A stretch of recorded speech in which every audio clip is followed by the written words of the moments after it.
नमस्कार दोस्तों, मैं हिमांशु ठाकुर और मैं आप सभी का स्वागत करता हूं इन डेप्थ ऑडियोलॉजी चैनल पर।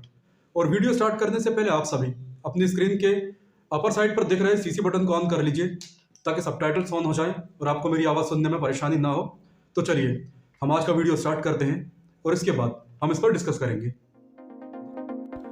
कानों का बंद होना हम सभी के लिए बहुत ही परेशानी भरा अनुभव होता है।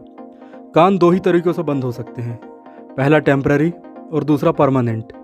जब ईयर कैनाल में पानी या वैक्स जैसी कोई चीज़ चली जाती है तब टेम्पररी या अस्थायी रूप से कान बंद हो सकते हैं। इस कंडीशन में आपकी सुनने की क्षमता कम हो जाती है, कानों में दर्द या जलन हो सकती है, कानों में घंटियों या सीटियों की आवाज़ आ सकती है और सिरदर्द और साथ ही चक्कर भी आ सकते हैं।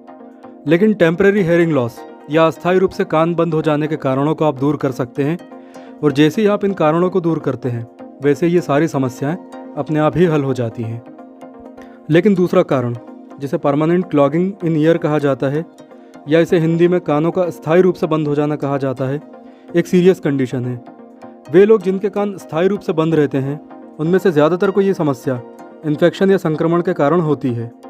इन्फेक्शन चाहे किसी भी कारण से हुआ हो, वह ज़्यादातर हमारे मिड ईयर को ही प्रभावित करता है। हमारे कान के पर्दे और कॉक्लिया के बीच इन्फेक्शन के कारण एक फ्लूइड जम जाता है, जिसके कारण बाहर से आने वाला साउंड जब कान के पर्दे से टकराता है तो पर्दा वाइब्रेट ही नहीं हो पाता और हमें सुनाई देना बंद हो जाता है। अब जिन लोगों को परमानेंट ईयर क्लॉगिंग की समस्या है, उन लोगों के लिए यह समझना बहुत ज़रूरी है कि इसमें गोली दवाइयाँ ज़्यादा काम नहीं आती। यदि आप डॉक्टर के पास जाकर कहते हैं कि मुझे जल्द से जल्द इस समस्या से छुटकारा पाना है, तो डॉक्टर को इन्वेसिव तरीका अपनाना ही होगा।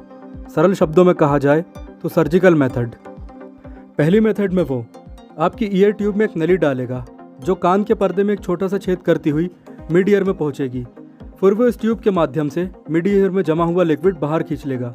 और दूसरी मेथड में वो आपके मुंह में एक पतली सी ट्यूब डालेगा जो यूस्टिशियन ट्यूब को खोल देगी और लिक्विड यूस्टिशियन ट्यूब से बाहर निकल आएगा। तो यदि इन्फेक्शन के कारण कानों में फ्लूइड की समस्या है तो डॉक्टर के पास आपको जल्द से जल्द राहत देने के केवल ये दो ही तरीके हैं।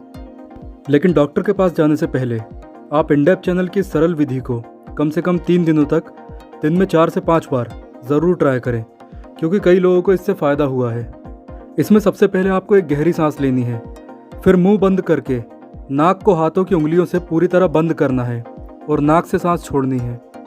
ऐसा आपको कम से कम 10 सेकंड या ज़्यादा से ज़्यादा 15 सेकंड तक करना है।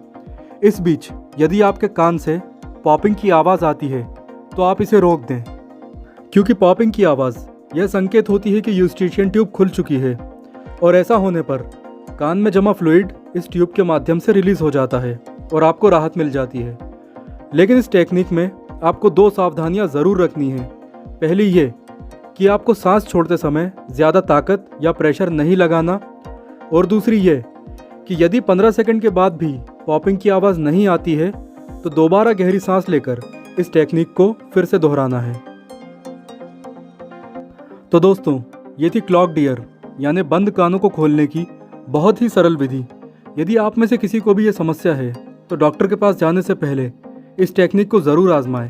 दोस्तों, ये जानकारी आपको कैसे लगी या आपका कोई सवाल है तो आप कमेंट ज़रूर करें। और यदि आप मुझे इंस्टाग्राम पर फॉलो करना चाहते हैं तो इंस्टाग्राम आईडी इस वीडियो के डिस्क्रिप्शन बॉक्स में है। And again, thanks for watching this video.